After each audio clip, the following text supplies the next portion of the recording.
সমগ্ৰ অসমতে বৰ্তমান সময়ত এমএলএ স্কলাৰশ্বিপৰ কাৰণে এপ্লাই চলি আছে হয় যদি আপুনি 10 পাছ কৰিছে বা 12 বা বিএ বা বিকম বা বিএসসি পঢ়ি আছে তেনেহলে আপুনি এই স্কলাৰশ্বিপৰ কাৰণে আবেদন কৰিব পাৰিব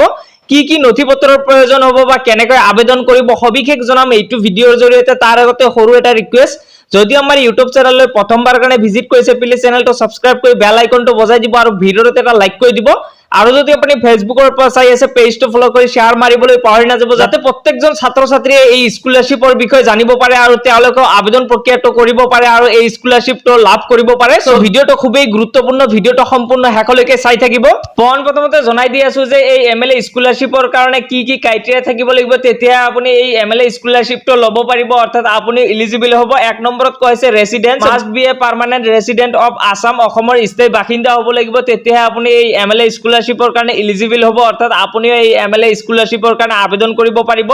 2 নম্বৰত কোৱা হৈছে constituency resident of the specific MLA constituency 3 নম্বৰত কোৱা হৈছে education level student in recognised school college or university class 9 to post graduate আপুনি ক্লাস 9 ৰ পৰা পোস্ট গ্ৰেজুৱেচনৰ ভিতৰত যদি ষ্টুডেন্ট হয় তেনে ক্ষেত্ৰত আপুনি এই এমএলএ স্কলাৰশ্বিপৰ কাৰণে এলিজিবল হ'ব 4 নম্বৰত কৈছে ফ্যামিলি এনুৱেল ইনকাম যেটো আপোনাৰ বাৰ্ষিক আয় আছে ফ্যামিলি এনুৱেল ইনকাম বিলাকৰ তলত হ'ব লাগিব তেতিয়া আপুনি এই এমএলএ স্কলাৰশ্বিপৰ কাৰণে এলিজিবল হ'ব 5 নম্বৰত কৈছে মেৰিট যেটো আপোনাৰ এনুৱেল ইনকাম থাকিলেই নহব আপোনাৰ কিন্তু এটো মেৰিট লিষ্টৰ দ্বাৰা এই এমএলএ স্কলাৰশ্বিপৰ যেটো হেতু মেৰিট লিষ্টৰ দ্বাৰা প্ৰকাশ কৰা হ'ব তেতিয়া আপুনি এই যদি আপোনাৰ মেৰিট লিষ্টত নাম আহে তেতিয়া আপুনি এই এমএলএ স্কলাৰশ্বিপটো লাভ কৰিব অৰ্থাৎ আপোনাৰ মেৰিট যেটো লিষ্ট আছে হেতু কিন্তু আপোনাৰ পাৰ্সেন্টেজৰ ওপৰত ভিত্তি কৰি মেৰিট লিষ্টটো বনোৱা হ'ব এই পাঁচটা এলিজিবিলিটি ক্ৰাইটেৰিয়াৰ ভিতৰত যদি আপুনিও পৰে তেনেহলে আপুনিও কিন্তু এই এমএলএ স্কলাৰশ্বিপৰ কাৰণে এলিজিবল হ'ব অৰ্থাৎ আপুনি এই এমএলএ স্কলাৰশ্বিপৰ কাৰণে আবেদন কৰিব পাৰিব মই জনাই দি আছো যে ডকুমেন্টছ কি ডকুমেন্টৰ প্ৰয়োজন হ'ব আপুনি যেতিয়া এই এমএলএ স্কলাৰশ্বিপৰ কাৰণে আবেদন কৰিব এক নম্বৰত কৈছে এপ্লিকেশন ফৰ্ম আপোনাৰ এপ্লিকেশন ফৰ্ম কালেক্ট কৰিব লাগিব ভিডিঅৰ শেষত মই জনাই দি আছো যে এপ্লিকেশন ফৰ্মখন ক'ত পাব বা কেনেকৈ আপুনি ফিল কৰিব 2 নম্বৰত কোৱা হৈছে পাসপোৰ্ট দুটা পাসপোৰ্ট সাইজ ফটো লাগিব 3 নম্বৰত কোৱা হৈছে আইডি প্ৰুফ আধাৰ কাৰ্ড ভোটাৰ আইডি অৰ পান কাৰ্ড আপোনাৰ যিকোনো এটা কিন্তু আপুনি আইডি প্ৰুফ হিচাপে ব্যৱহাৰ কৰিব পাৰিব 4 নম্বৰত কোৱা হৈছে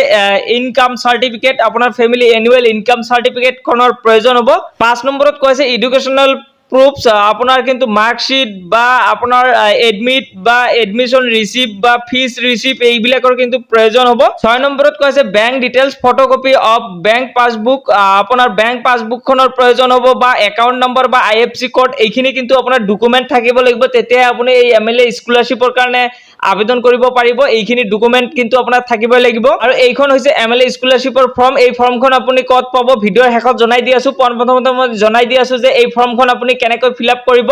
ইয়াতে দেখিব পাৰিছে প্ৰথমতে এলএসি আপোনাৰ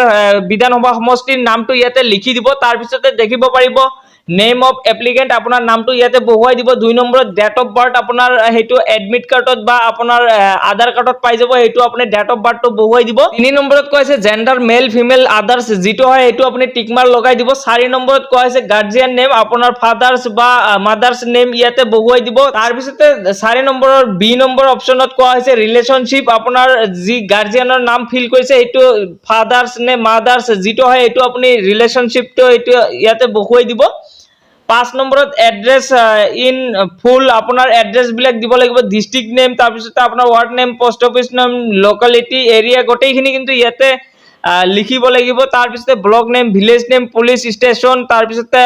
আপোনাৰ এটা পাসপোৰ্ট সাইজ ফটো এড কৰি দিব ইয়াতে বহুৱাই দিব তাৰ পিছতে কাষ্ট কি জেনাৰেল ওবিসি এসটি যেটো হয় হেতু আপুনি ইয়াতে বহুৱাই দিব ৰিলিজন হিন্দু মুসলিম শিখ খ্ৰিস্টান বৌদ্ধ যেটো হয় হেতু আপুনি ইয়াতে দি দিব তাৰ পিছতে মোবাইল নাম্বাৰ এটা ভ্যালিড মোবাইল নাম্বাৰ ইয়াতে বহুৱাই দিব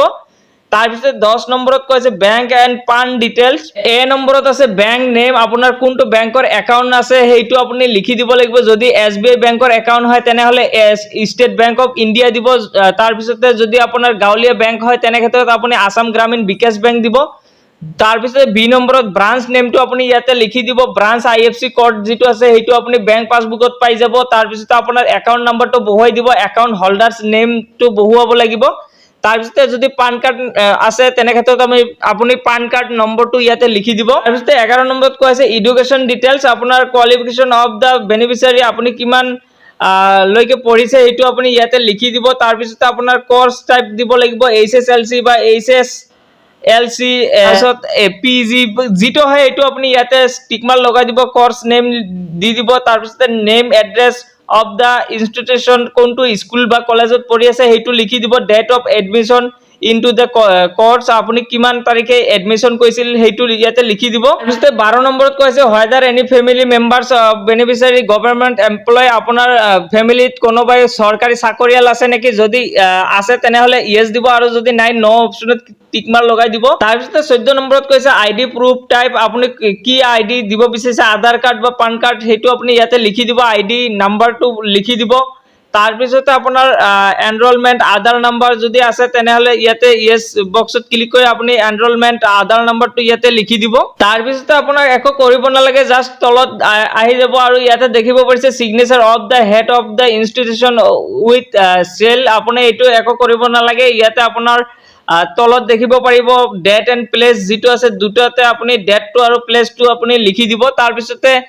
দেখিব পাৰিব সিগনেচাৰ অফ এপ্লিকেন্ট, আপোনাৰ ইয়াতে এটা সিগনেচাৰ লগাই দিব আৰু এনেকৈয়ে কিন্তু আপুনি অতি সহজতে এই ফৰ্মখন ফিলআপ কৰিব পাৰিব। এতিয়া কথাটো হ'ল যে এই ফৰ্মখন আপোনালোকে ক'ত পাব, আপুনি যিখন স্কুল বা কলেজত বৰ্তমান সময়ত পঢ়ি আছে সেই স্কুল বা কলেজতে কিন্তু এই ফৰ্মখন আছে, সেই স্কুল বা কলেজত ভিজিট কৰি এই ফৰ্মখন আপুনি কালেক্ট কৰি ল'ব। আৰু যদি আপোনালোকে অনলাইনৰ থ্ৰু দি বিচাৰে তেনে ক্ষেত্ৰত আপোনালোকে কমেন্ট বক্সত জনাব, পৰৱৰ্তী সময়ত আপোনালোকৰ এই ফৰ্মখন মই প্ৰভাইড কৰি দিম আৰু এটা ভিডিঅ' বনাই কিনে আপোনালোকে কমেন্ট বক্সত জনাব কোনটো ডিস্ট্ৰিক্টৰ হয় বা কোনটো স্কুলৰ হয়, তেনে ক্ষেত্ৰত মই অনলাইনৰ জৰিয়তে কেনেকৈ ডাউনলোড কৰিব লাগে ফৰ্মখন মই পৰৱৰ্তী সময়ত আন এটা ভিডিঅ'ৰ সহায়ত জনাই দিম। সো এইখিনি আছিল আজিৰ মূল বিষয়বস্তু। যদি ভিডিঅ'টো ভাল লাগিছে আপোনাৰ বন্ধুবৰ্গলৈ শ্বেয়াৰ কৰি দিব আৰু যদি চেনেললৈ নতুনবাৰ কাৰণে আহিছে চেনেলটো সাবস্ক্ৰাইব কৰি বেল আইকনটো বজাই দিব।